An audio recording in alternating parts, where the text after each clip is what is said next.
Well, I think anytime you're playing as many games as we are this early in the season, back to back like this, it's going to be tough. It's going to be tough physically, and it's going to be tough mentally.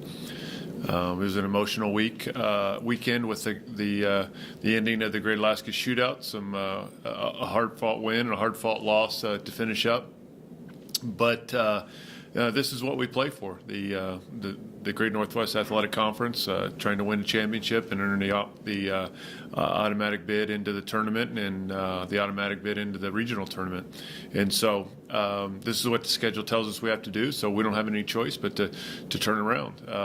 Unfortunately for us, with the schedule is we really couldn't do anything at all yesterday. We had to give them the day off because of the 6 days a week rule, and so we came back this morning, had a practice, and started preparing for a very dangerous University of Alaska Fairbanks team. A lot of respect for Coach Durham and the job he does up there, and I know he'll have his kids prepared for us.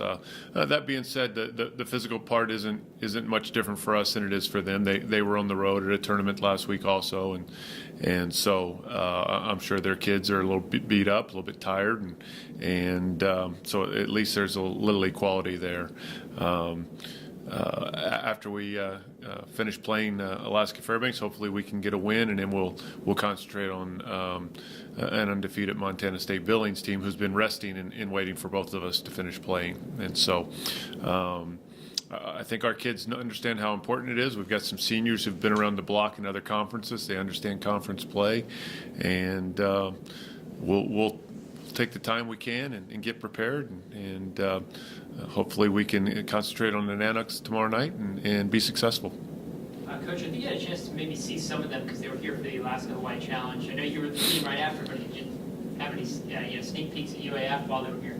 Well, sure, because we were watching the Hawaii schools that we were going to be playing, and so you're always watching the other team also if you're going to play them in the future, and I'm sure the same goes for them and us. And but it's not like the old days with the way we work with Film Exchange. We have access to everybody's games. They have access to everybody's games, and so there won't be any secrets on either part unless they put something new in today or we put something in new.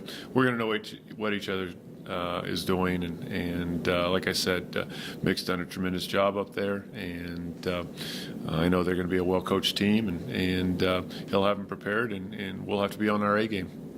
Do you feel maybe the shootout, despite the results, maybe give you some confidence heading into GNAC play at all?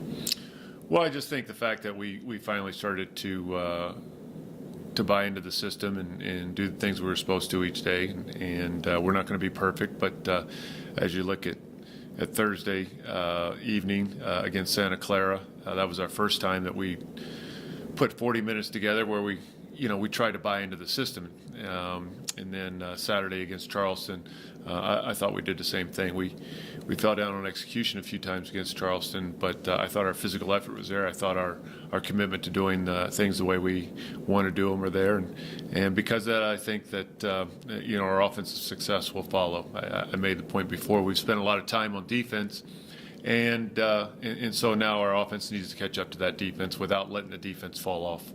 I guess who are you most excited to see kind of play? Because obviously we've seen Nursery and Lampkin, they've been playing well, but who do you think is going to be your kind of biggest X factor on your team besides them to kind of have a successful beginning of conference play? Well, I mean, DJ and Jacob have been pretty good for us. Malik Haynes has shown some signs.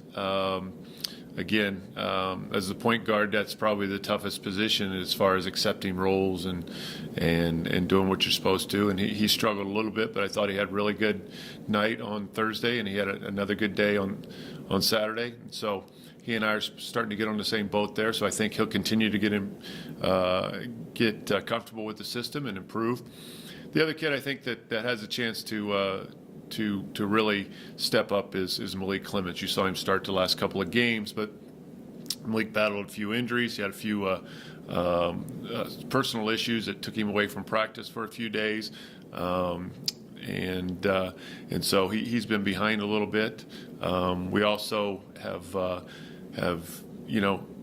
he's the one that's kind of been bounced around at different positions more than anybody else, and so now that he is in that one position at the wing, hopefully he'll settle into that, get comfortable with what we're asking him to do, and then I think his performance will continue and improve. I thought you saw a little bit of that on Saturday. He had double-figure points and I think 6 or 7 rebounds, and I think once he gets comfortable, then he'll take his game to another level.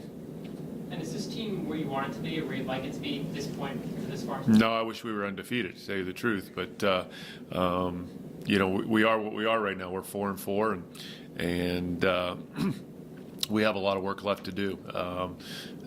We don't want to be our best now. We want to be peaking later in the year, but at the same time, we want to win games on that journey.